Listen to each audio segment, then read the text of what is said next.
Sigrún, það voru nokkuð heitar svona spurningar getum við sagt og spunnust þannig umræður á þessum fundi. Hvernig svona fannst þér þetta vera? Mér fannst það ágætar umræður eins og eru jafnan hér í Reykjanesbæ. Fólk spyr auðvitað brennandi spurninga og það er bara eðlilegt og við leitumst eftir að svara þeim eftir bestu getu. Þannig að fólk hefur vissar áhyggjur og af áhrifum af svona starfsemi sem er að auðvitað vitað að getur haft einhver mengunaráhrif í för með sér, en það er auðvitað markmiðarinn að stýra þeim á markvissan hátt. Nú er komin ákveðin reynsla af starfsemi Kísilvers United í einhverja mánuði og nú er næsta kísilver í vinnslu á lokastigi, bæjarbúar hafa áhyggjur. Svona hvað geturðu sagt við þá á þessu stigi? Já, þetta er náttúrulega sikkur rekstraraðilinn. Það er búið að meta umhverfisáhrifin frá þessari starfsemi sem að nú er í starfsleyfisferli hjá okkur. Sömuleiðis voru metin umhverfisáhrif fyrir Sameina Silicon sem hefur hafið rekstur.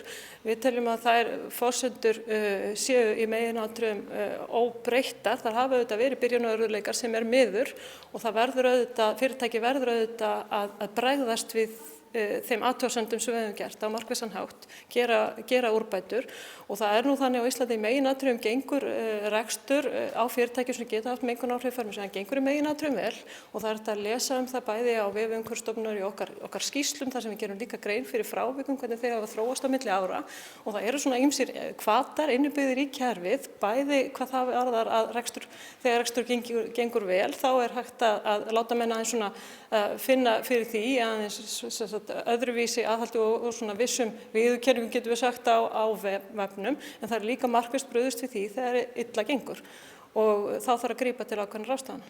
Já, þykkur nálega. Nú er að ljúka þeim fresti sem fólk hefur til þess að koma með athugasemdir. Hvað tekur síðan við þegar þeim fresti lýkur?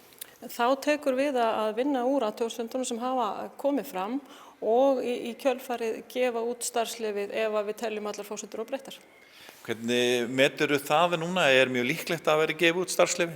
Ég gerir ráð fyrir það að vera gefið út, já. Það var enn sem komið ekki komið fram forsendur sem að breyta því að okkur sýnist.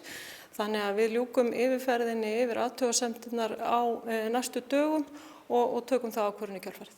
Hvenær má eiga von á því að þið munið þá gefa út starfsleyfi? Fresturinn til þess að taka ákvörðun er 4 vikur að athugasemda tíma loknum og við gerum ráð fyrir því að vera innan þess frests.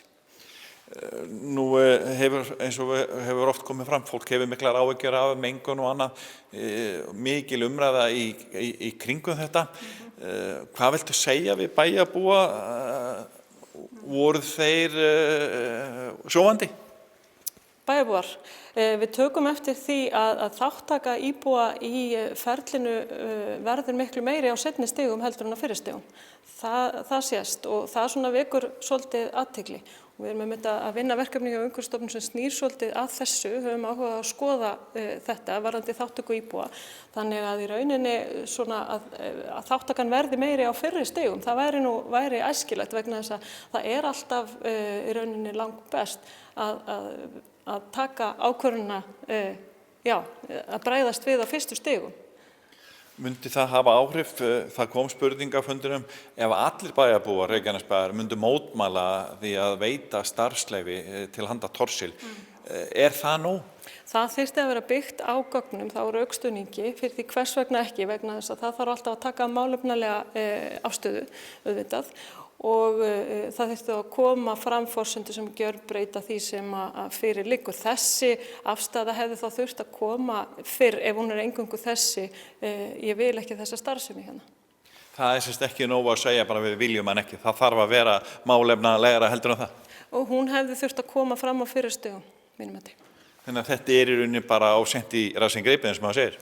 Já, ef það eru ekki eitthvað nýjar og gjörbreyttar forsendur og ég bið menn endilega að skoða upplýsingar vel, það eru upplýsingar sem liggja fyrir og yfirvegun og það ganga náttúrulega fjölmargar upplýsingar á vefnum en að fara yfir málin í svona rólegheitunum og hafa staðreyndirnar í huga og það ber hver aðili ábyrgð á sínum rekstri. Nú hafið þið fylgst vel með starfseminni hjá United sem er nýhafin eins og við höfum sagt. hvernig svona þegar þú horfir og hlustar á það sem að Thorsil að gefa út, hvernig þeir ætla að gera hlutina, hvað finnst þér það og svona, já, ef þú kannski metur vandræðin sem hafa verið hér í byrjun? Ég ætla ekki að fara að gera upp á milli fyrirtækja svona í fjölmiðlum eða þannig. Ég bara bjartsýn á að gangi vel. Ég það alltaf og almennt eins og ég sagði áðan þá gengur rekstur fyrirtækja það sem getur haft mengunaráhrif, það gengur ágætlega almennt og því treystum við þangað til við reynum annað en þá bregðumst við líka við eins og ég held að fólkið hafi tekið eftir.